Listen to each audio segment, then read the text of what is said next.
NEET এবং net পরীক্ষায় দুর্নীতির প্রতিবাদে এবার মালদায় পথে নামলেন কংগ্রেসের ছাত্র সংগঠন ছাত্র পরিষদের সদস্যরা। কেন্দ্রীয় সরকারের বিরুদ্ধে জোরদার বিক্ষোভ কর্মসূচি পালন করলেন মালদা শহরের রথবাড়ি মোড়ে। এই কর্মসূচিকে সামনে রেখে বৃহস্পতিবার বিকেলে ছাত্র পরিষদের সদস্যরা প্রথমে মালদা শহরের রথবাড়ি গনি খান চৌধুরীর মূর্তির পাদদেশে সমবেত হন। এরপর তারা নিট এবং নেট পরীক্ষায় দুর্নীতির কথা উল্লেখ করে বুকে প্ল্যাকার্ড ঝুলিয়ে মিছিল করেন। রথবাড়ি মোড়ে রাস্তার উপর দাঁড়িয়ে জোরদার বিক্ষোভ দেখান। বিক্ষোভ শেষে সংগঠনের নেতাকর্মীরা মিলে কেন্দ্রীয় শিক্ষামন্ত্রী ধর্মেন্দ্র প্রধানের কুশপুতুল দাহ করে প্রতিবাদে সোচ্চার হন।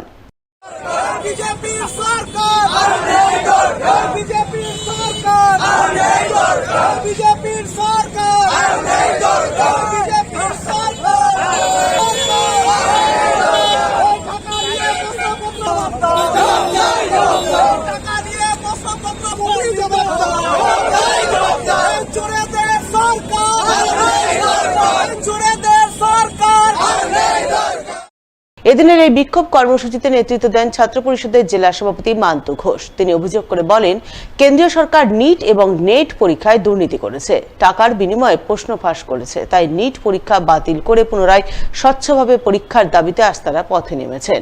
কেন্দ্রীয় শিক্ষামন্ত্রীর কুশপুতুল দাহ করে বিক্ষোভ দেখাচ্ছেন।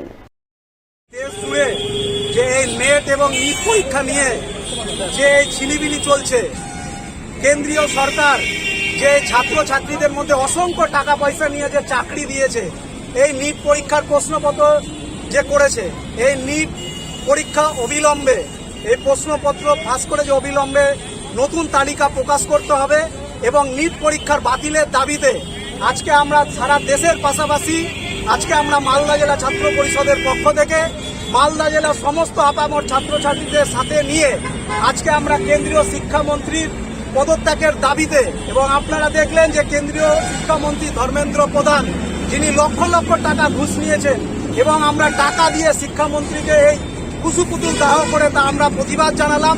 এবং আমরা অবিলম্বে চাই যে বাংলা ছাত্রছাত্রীতে অবিলম্বে যাতে নতুন পরীক্ষা নেটের নতুন পরীক্ষা ঘোষণা করে, সেই নিয়ে আজকে আমাদের মূলত আন্দোলন। চারিদিকে লোকালয়, আর লোকালয়ের মাঝখানে চলছে মোবাইল টাওয়ার বসানোর তোড়জোড়। এরই প্রতিবাদে সোচ্চার হলেন এলাকাবাসী। জনবহুল লোকালয়ের মাঝে মোবাইল টাওয়ার বসতে না দেওয়ার দাবি জানিয়ে বিক্ষোভ দেখালেন এলাকায়। ঘটনা পুরাতন মালদা ব্লকের মঙ্গলবাড়ি গ্রাম পঞ্চায়েতের বলাতুলি এলাকার। ঘটনায় এলাকাবাসীর অভিযোগ, জনবহুল লোকালয়ের মাঝে মোবাইল টাওয়ার বসানো হলে জীবন বৈচিত্র্য নষ্ট হতে পারে, পশু পাখি মানুষজনের ক্ষতি হবে, এলাকাবাসীর বিভিন্ন শারীরিক সমস্যা দেখা দেবে। তাই তারা লোকালয়ের মাঝে কোনো মতেই মোবাইল টাওয়ার বসতে দেবেন না। এ বিষয়ে প্রশাসনের বিভিন্ন মহলে দরবারও করেছেন, কিন্তু প্রশাসন এখনো পর্যন্ত কোনো ব্যবস্থা নেয়নি। আমার বাড়ির পাশেই একদম জানলা সেটি 1.5 ফিট জায়গা ছেড়ে 6 ফিট গর্ত করেছে। আমার বর্তমান অবজেকশন হচ্ছে যে আমরা এখানে পাড়া প্রতিবেশী খুব শান্তি শৃঙ্খলায় বসবাস করি। এখানে একটা হট্টগোল হ্যান্ডায় একটা বিবাদ সৃষ্টি, যে আমরা বলছি এখানে টাওয়ার হবে না। এর আগে তৃতীয়বারের মতো এখানে এসছে। এর আগে গ্রামে হয়েছে টাওয়ার, হতে দেয়নি এরাই আবার এখানে জোরপূর্বক বসাতে চাইছে। আমরা এর আগে বন্ধ করেছিলাম, আবার তারা শক্তিতে জোর দেখাচ্ছে যে যা তোরা যা পারবি তাই কর, আমরা কাজ করব। আমরা এই নিয়ে জানিয়েছি থানায়, জানিয়েছি বিডিওকে, জানিয়েছি বিএলআর অফিসে, ওনারা রিসিভ দিয়েছে এই যে আমার হাতে। আমরা চাইছি যে এখানে টাওয়ার না হয়। আমাদের সমস্যা হচ্ছে গাছের ফল ফলারি ভালো হবে না, যা পশু পাখি অনেকগুলো যে করে, তারপরে বাচ্চা কাচ্চার ক্ষতি হতে পারে, হার্টের ক্ষতি হতে পারে, ছোট বাচ্চাদেরকে ছোটতেই ক্যান্সার হয়ে যেতে পারে এই টাওয়ারের জন্যই। কিন্তু আমরা চাইছি জানে এগুলো শান্তিভাবে থাকতে চাই। আমরা এই টাওয়ার বসাতে দিব।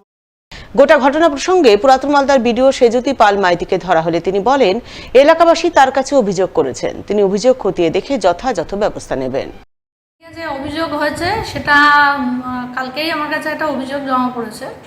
তো এই সংক্রান্ত বিষয়টি আমাদের আইসি সাহেব এবং বিএলআর সাহেবের সাথে একটু আমরা এটা নিয়ে আলোচনা করব। কারণ আসল ব্যাপারটা কি হয়েছে সেটা না জেনে মন্তব্য করা যাবে না। তবে অবশ্যই এলাকাবাসীর স্বার্থে যেটুকু আমার করণীয় সেটুকু আমি কথাবার্তা বলে যথাযথ ব্যবস্থা